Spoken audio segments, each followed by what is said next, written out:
First thing, test. Okay, you can hear me. Awesome. The title is weird, I admit. First of all, what even is a fully modular kernel? What is a module? What is a kernel? Nobody exactly knows. But to answer those questions, we must first answer who am I, of course. I originally planned to draw on the whiteboards, but then they kind of screwed me over, as you can see. So I just went and drawed all of my ideas in this awesome app. And all of this was drawn with a mouse, so it's not pretty, but it took me way too much time. First of all, who am I? I'm me, if you didn't know. I'm Andraž Rotar. I'm a student at this university, and I must say it feels pretty weird to be the one talking, not the one sitting there and listening for 3 hours straight. First year, I haven't been studying a lot because I've been writing a kernel all the time, so I mean, that says a lot about me, I guess. I was going to say most of my free time, but then I want to now say I spent all of my free time on my projects. Now, what are my projects? I want to this talk, because it's so technical in nature, I'm going to be joking a lot, and the whole slides are basically a joke. Because you can't present something deep with just saying buzzwords. Nobody understands. That's my philosophy. So without further ado, we need to address this one thing. So you're going to see random memes on the slide just because I felt like it. If someone wants to have a laugh, please do. We also need to address one big problem. That's in the top left. We can see a bicycle with square wheels. What does that signal, right? So, you know, a lot of people joke about me that I'm a wheel reinventor, but how can you blame me when the wheels are squares, right? Who would want a square bicycle? Nobody, right? Everyone's nice, perfect rounds because they go fast, right? So yeah, I'm a wheel reinventor by nature. What does that mean? I want to reinvent everything, okay? So currently, I'm working on my own kernel, so the modular kernel I'm going to be talking about in this talk. But in the meantime, I've also been working on my own compiler for C.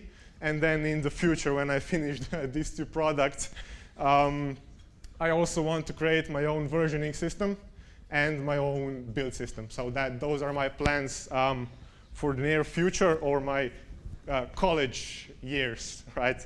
Because who wants to study in college? Not me. So if we follow this track, now we're going to see again another meme, of course, but this whole idea starts with me getting an idea, right? That sounds a bit silly, but that's how all ideas come to life, right? You get an idea, right? It's just that simple. So I was, I guess 1 year ago, I was extremely bored. I don't know, I was playing some video games, probably, I don't remember. And then I got an idea, yeah, I could make an operating system, you know, like everybody does, you know, we all have those thoughts, right? Bad audience. So then I started coding my operating system. You know, I just went the classical route. I just implemented some key components, just a normal working kernel, like like Linux. You know, I wanted to make a new Linux or whatever. So that's how it started.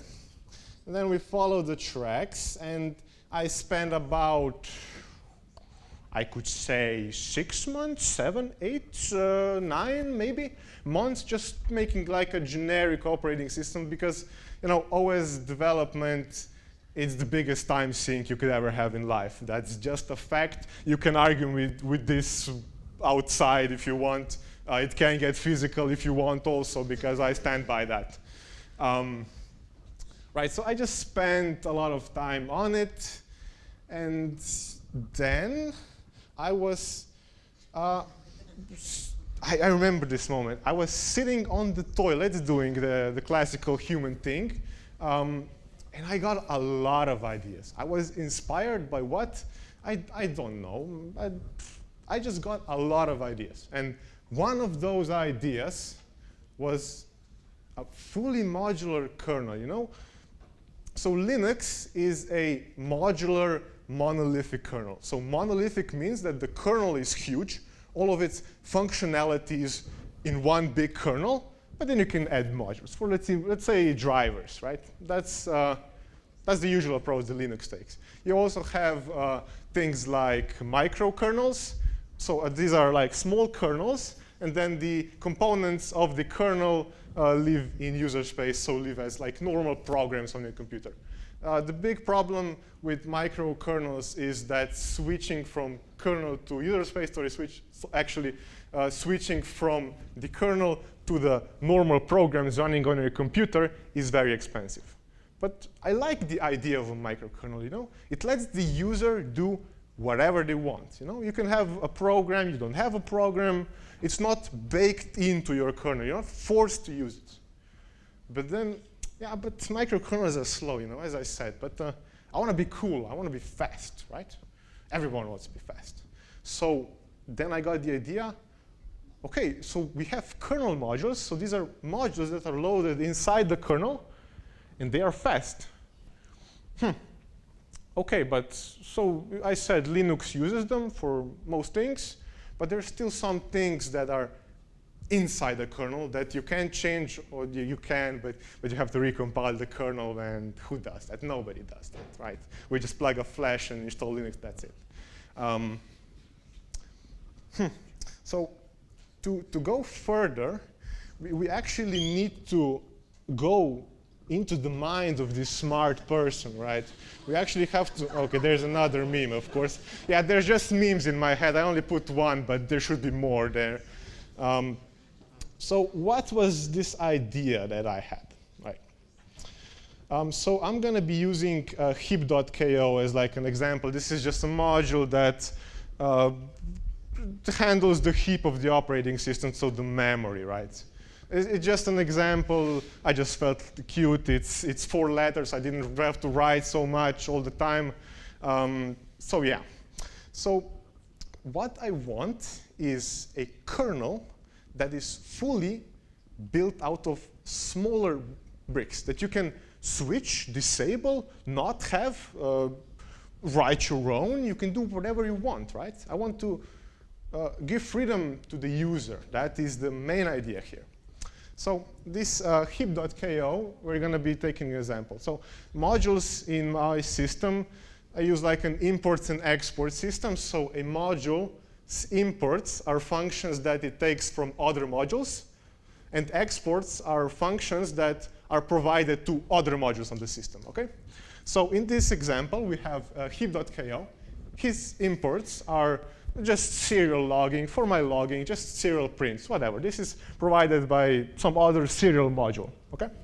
And then it has some exports. It has comalloc and cofree, then other modules can use. Now, these modules are just loaded in memory. I mean, I didn't, I wrote whole module loaded because I didn't know what to write here. Just, you take the module, it's a binary, you load it directly in memory. That's it. So you know, a program has its functions in some offset inside the binary. So if you want to write an export, you just find at which offset those functions are. So now you know where each function lives inside the module, so you can call each individual function of a module. This seems a bit too much specific, but I have to say it. Yeah, these modules live God knows where in memory. You don't care, really. Now, how do these modules, so I have to zoom out a little bit. How do these modules actually talk to each other? Okay, so when a module is loaded, it has a specific part of the binary. It's a custom part that says, hey, at this offset, I am exporting this function. In our case, we have comalloc, we have cofree. So it says, hey, First thing I need to explain, so the kernel itself is just the module loader. So the kernel itself is pretty small. So you boot into the kernel, and then the kernel loads every other module. That's my boot sequence. It could be improved, it's still in experimental, whatever. So when the kernel loads a module, it checks those sections. For heap.ko, it finds, OK, I have 2 exports at this address, and it creates stubs for them. Now, what are stubs? I made it up, so you can't know. Stubs are just some little interfaces between modules, right? So it's just like a little jump point, right? So you don't go from one module directly to the other. You go from one module somewhere in between, and that in between handles where you go next. OK? So this enables us that these stubs are permanent. So these stubs never get cleared. Let's say we have our heap.ko loaded in memory. Kmalloc and kfree stubs point at the actual memory where the module lives. And then we unload heap, heap.ko. So those stubs point into invalid addresses, right? Now, what we can do is then when we unload, we control the stub. When we unload the module, we can change the stubs to point somewhere else. So a real life example, let's say we have 2 heap.ko modules, and we want to switch them out. So we unload the old heap.ko. The stub now points to invalid location. And then we load another heap.ko. And now the stubs will point to the new heap.ko. So existing modules that had their imports to kmalloc will continue working. It's a bit technical, but we have to get this technical step out of the way because all the future systems depend on this. And yeah, just as I said, basically a stub, like a minimal stub, is just a CPU instruction that says, hey, jump into that module where the module is loaded. And then it does everything else. So this is basically it, but we have problems. Did I mention the word security anywhere? No, I didn't. Of course I didn't, right? So what stops our beautiful heap.ko module from requesting a function that's going to reboot our computer? Nothing. The OS will just give it the address to it, and it's going to reboot our computer. I mean, as long as you control what modules are loaded, it shouldn't be a problem, but I want to solve that problem. I want to solve the problem that if a user gets access to our computer, it can't just load any module it wants, because that's a headache and a half. So a headache for me and the next person, just random person, I guess. So we go outside of our imaginary world. So we follow, and we come to the real world. Now, if we zoom here a little bit where Finland is, I drew it. Somewhere in here is Finland, right? Let's just pretend. So how do modern OSs handle this? So, I mean, you've all seen the picture. I shouldn't be writing this.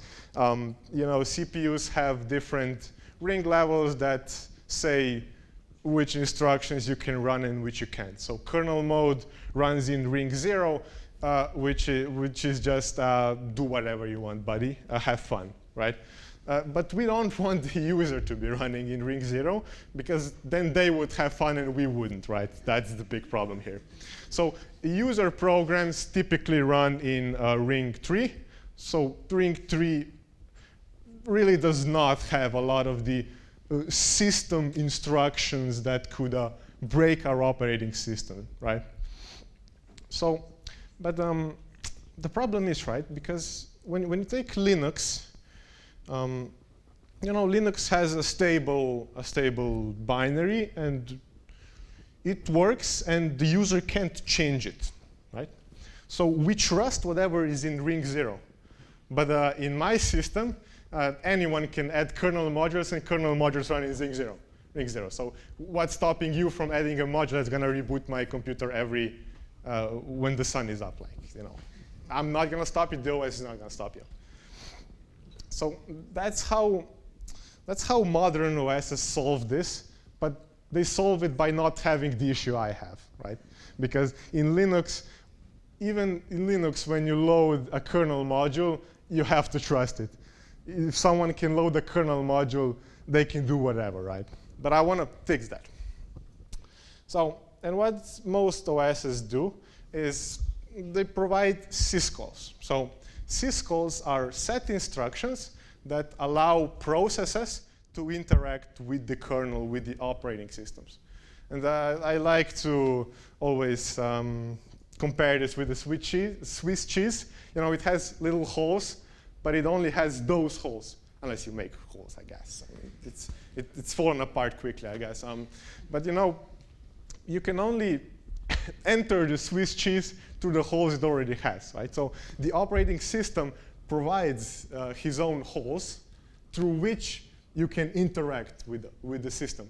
And you can only interact with those specific instructions that have a bajillion safety procedures, because if you let the user have a kernel space, yeah, it's over, I guess. And so this poses a lot of problems in our OS. So as I mentioned, what stops me from loading hacker.ko in memory? It can request any stub. It can access any memory because it's in kernel space. Who's going to stop the hacker.ko from accessing memory where heap lives? Again, nobody. If the CPU is in ring 0, it can do whatever it wants. Right. So again, we zoom out into the real world. And we go next. Now, here we have branching, I guess. You know, we come to the crossroads, and you know, there's a lot of ways you could solve this. There's a lot of ways, but we need to choose one that I like, of course. I mean, that's the number one priority. The second thing is user security, and then it's other things, I don't know, really. So the first thing I thought of is the least rational one. So just throw security out the window and let modules do whatever they want.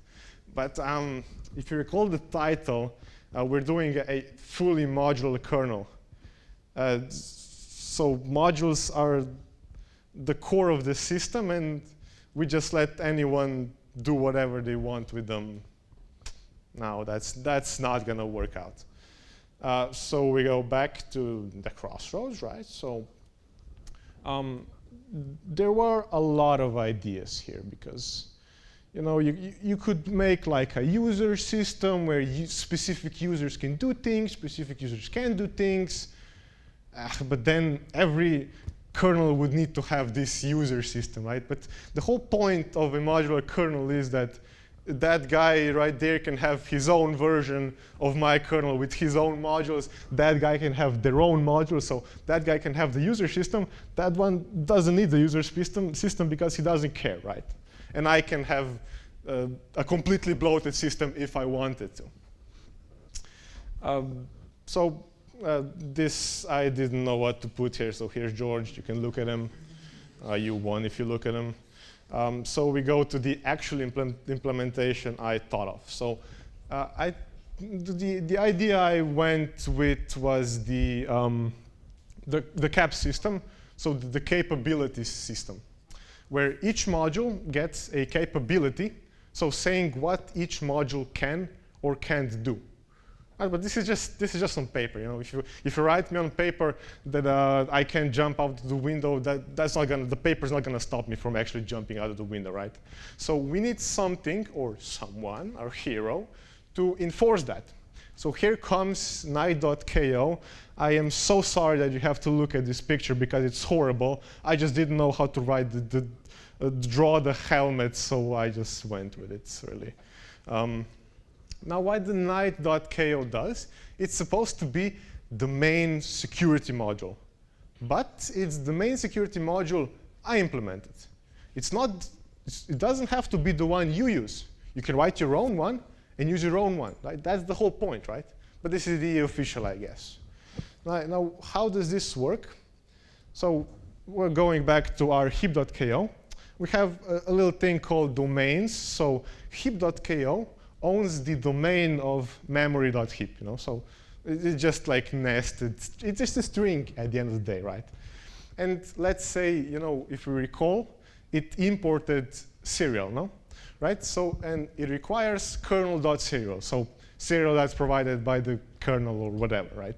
So you can just, and this has to be defined in a config file. Now, if you change the config file to heap owns everything, heap owns everything, of course. So you need to then enforce that the user don't change the config file. It's a chicken and egg problem that you can't solve.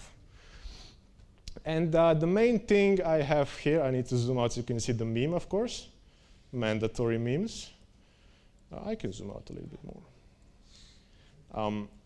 We have this enforcement system.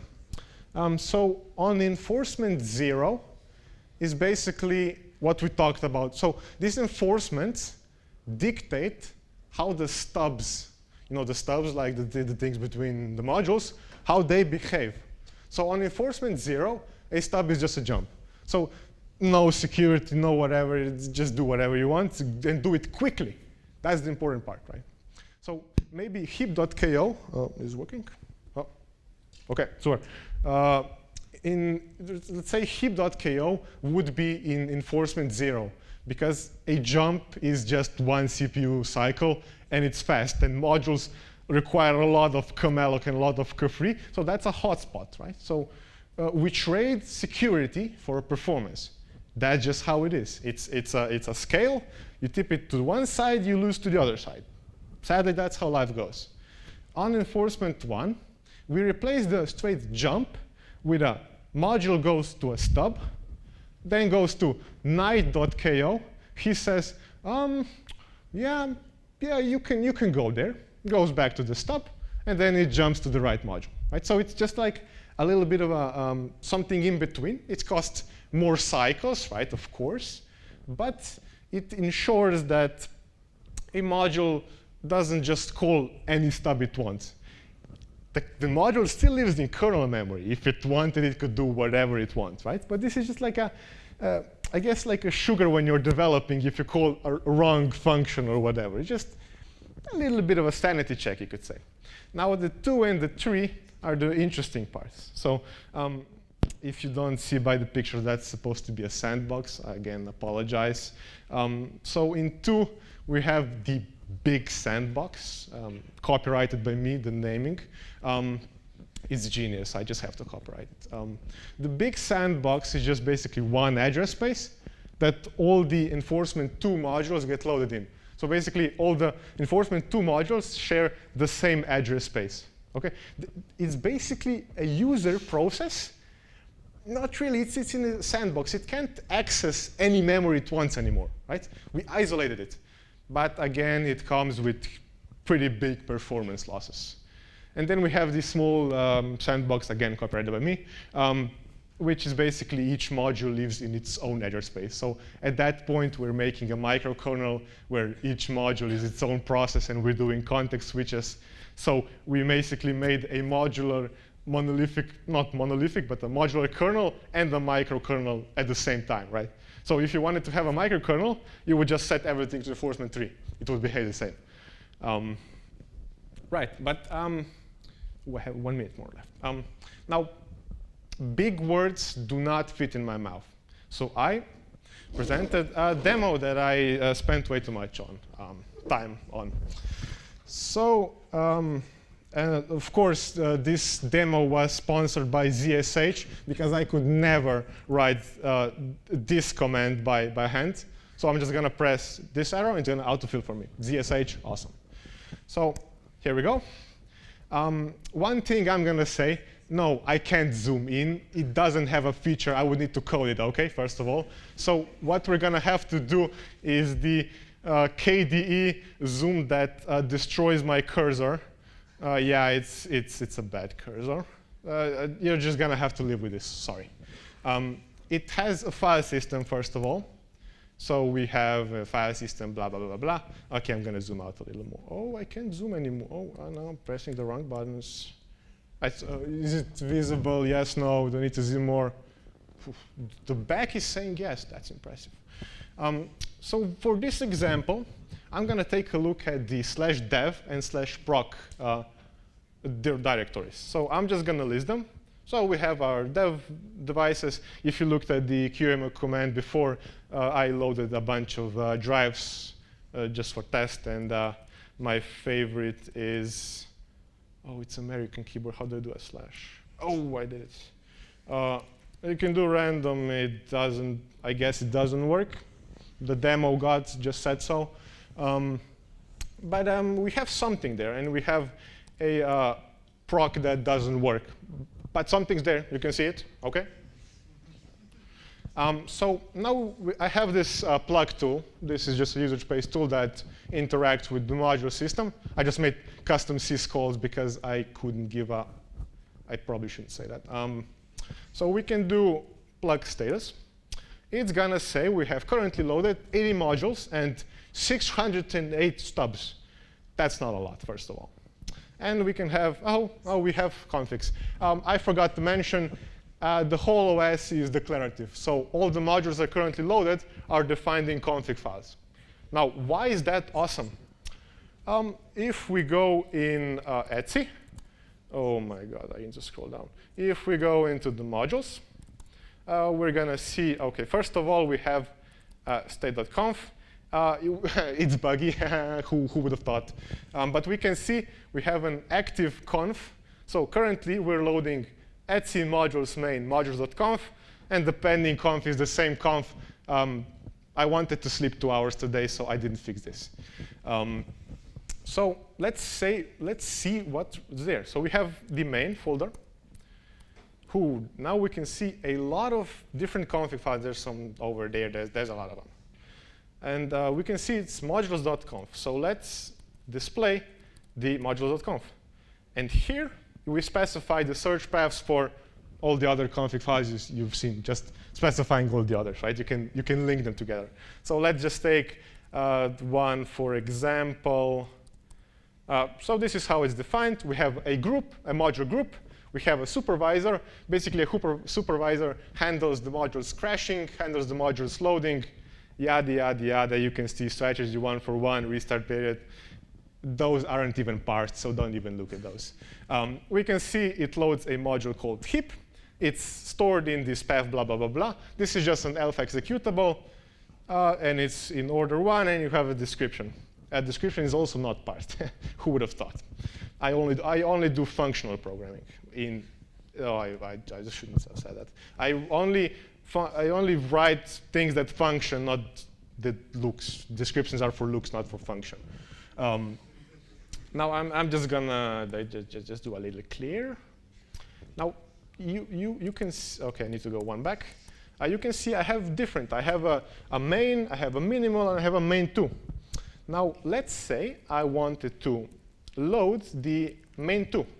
It's just gonna default to Etsy modules main2 modules.conf if I don't write the exact path to the config file I want to enable. But I could just enable one config file, and it would load whatever it defined in that config. So I'm just going to do plug load. Now, for all the infra folk, I know at least one who would like this, you can do plug plan. And it shows you what's going to happen. You have plug plan, and it said, OK, you loaded main.2. What's this going to do to your system? It says, OK, it's going to unload my procfs module, and it's going to unload the devfs module. So those were the two directories I showed earlier, right? And then, OK, we say, this is cool. We want to do that. Then we can say plug apply. It said, OK, it works. The demo gods has blessed me once again. Now, if we go back to the root, maybe we're at the root. Let's just do some for safe measure. Oh, wait. Where are the dev and proc folders? They're not there because we unloaded the modules, right? Those modules were responsible for keeping those directories alive. But I don't want it. I want my dev back. Well, what's going to stop you from doing a load back? And of course, we do plan. Oh, yeah, it's going to load procfs, it's going to load devfs from these paths. Looks good to me. That's it. Plug apply. We scroll down. We do an, I will create the screen. Where is my, OK, here it is. I will do an SS. Oh, proc and dev are there. Are they working? They sure are working. So I just, in runtime, switched my kernel modules. And this is awesome, right? You can do anything you want. I can give you my config file, and you will have the exact same computer as I have. Exactly the same configured. Another thing you can do, but I need to restart my VM because it only handles 2 loads. The third one doesn't work. I will admit it. Look, I've been working this on 1 year. It's, yeah. So I'm just going to restart the VM. It's going to, so in the state.conf, it again has the main. So on boot, it's going to load everything that's in the main. Now we will do a plug load minimal. This is going to stage the minimal modules. Now, again, you would question, what does this do?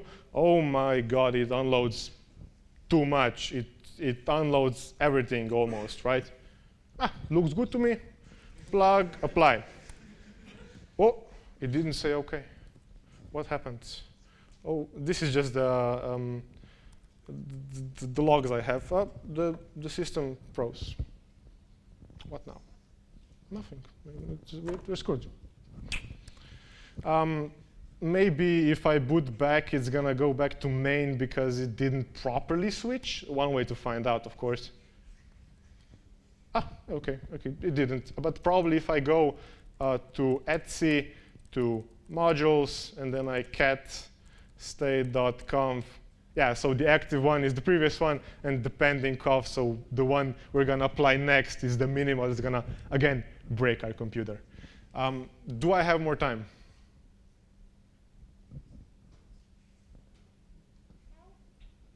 A little bit, OK. So I haven't actually touched the security system at all, right, because I don't have time. So first of all, we have to close the VM. We go here. We're going to mount the file system I have. We're going to view it with a graphical editor. We're going to go into the night folder. So if you recall, night is the module that handles security. These config files don't care. We have, oh my God, why is it such a small window? We have, so here are these, the trust system that I mentioned. Oh, yeah, thank you. So let's say we have this scheduler module. It requires these capabilities, and it provides itself, the core scheduler. Now, every sane person, when they see this, would do this. Why would the scheduler need all those functions? Oh, that's just malware, right? That's just spyware, of course. OK, we save this. We cancel it. We unmount the X2 disk. And now we're going to boot back into the computer. Where's my shell? Oh, what? Module scheduler attempted to unauthorized call to SMP get CPU ID. Kernel panic. OK, sure. The kernel panic is just because I set in the night.config file that if a violation happens, it kernel panics. You could set it to quiet, and it would just continue, and the scheduler wouldn't do a thing, right? It would try to continue, but I fucked up the kernel, the scheduler, so it wouldn't boot correctly, right? So this was in enforcement 1, so it just tested. I don't have anything else to say, except I want to inspire people. You might think that I'm smart. No, I'm pretty stupid. No sane person would do this. Only an idiot with too much time would do this. Do you feel like an idiot? You probably do in yourself. We all do, I think. So do great things, I guess. Thank you for the talk. Thank you for coming so late.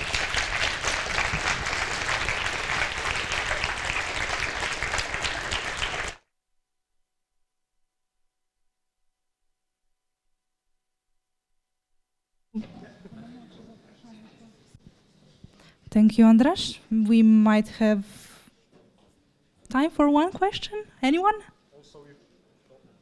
Yeah, okay. I'll take that question.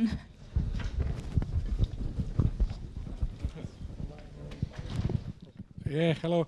I'm just wondering, in your kernel, how you do address space layout randomization because of the stubs. So if I get it correctly, all the modules are always loaded to the same address. That's a kind of requirement, right? No, they're not loaded in the same address. It's like I have some reserved slots where they get handled, they loaded. And do you mean like where the enforcement 2 and 3 modules get loaded? Or no, just when a kernel is when a module is loaded, it's always at the same address, or not? So it depends on the load order. So they go by, so I have a reserved, I think it's 32 megabytes for each module. I just have reserved address space, and then in order they get loaded there. So, you know, you could know where a module is loaded because, you know, heap.ko is always the first module that's loaded. So it's always going to be on the index first. I hope that answers the question. Yeah, thanks. Thank you. Anything else? No. Can you? I have one more question, and that will be it. And all the other people that want to ask questions can ask them after the talk. If you could theoretically set up your system, load up all the modules, and then afterwards agree to never load any further modules, right? You could theoretically, if I understand your system correctly, remove all of your system, which means your system is basically a glorified bootloader. You could. I'm not going to stop you. You know, when I had a friend that asked me, oh, what if you did this in your kernel? What if you did this in kernel? I said, well, just write a module. I'm not going to stop you. I have the infrastructure. You can write any module you want. Like, if you want a module that's going to, in runtime, not allow any switching anymore, you can do that. I just have syscalls that load the modules and then later load them, right? It's not a core functionality. I can just have a module that allows other modules to load in runtime. Wait, so syscalls are then, by some rule set, passed down to further to modules? Syscalls to modules? Yes. Syscalls don't, modules don't use syscalls. So I said, so I have in user space a syscall to the module that loads other modules, and then that's handled in it. But my module cannot capture syscalls. What do you mean capture? Capture as in I need to implement a write syscall to implement a file system. You can register syscalls. Okay. Anyone can register any syscalls. I have again, a syscalls modules that has a stub to register a function as a syscall. So basically all a syscall is goes to the syscall module, and then that module jumps to a stub that is the syscall. I think that's it for my talk. Thank you for coming so late, really. I am surprised that so many came. And feel free to harass me. I'm part of DragonSec, so I'm going to be here the whole day and the day after. Thank you.